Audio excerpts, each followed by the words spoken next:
தோசையுமே வெள்ளை வெளையர்னு இருக்க வேண்டாம்.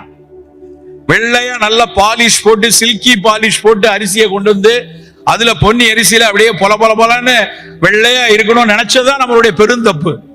நம்முடைய இட்லி தோசை அழுக்காக இருக்கணும், நல்ல பிரவுன் கலர்ல இருக்கட்டும், நல்ல கருமை நிறத்துல இருக்கட்டும், சாம்பல் நிறத்துல இருக்கட்டும். இல்லைன்னா மாப்பிள்ளை சம்பால தோசை இட்லி போட்டீங்கன்னா சிகப்பு நிறத்துல இருக்கும். அப்படியான உணவு தான் நமக்கு அவ்வளவு சிறப்பு.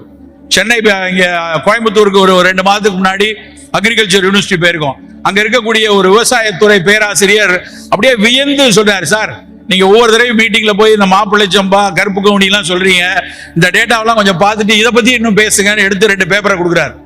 மாப்பிள்ளை சம்பால நம்ம நினைச்சதை விட அதிகமான சத்துக்கள் இன்னும் இருக்கு. நான் நினைத்தேன் அதுல இருக்கக்கூடிய செம்மை நிறம் லைகோபீன், அந்த மாப்பிள்ளை சம்பாவுடைய சிகப்பு நிறம் இருக்கு இல்லையா, அது மேல இருக்கிற அந்த சிகப்பு நிறம் தான் மிகப்பெரிய சத்து கொடுக்கிறது.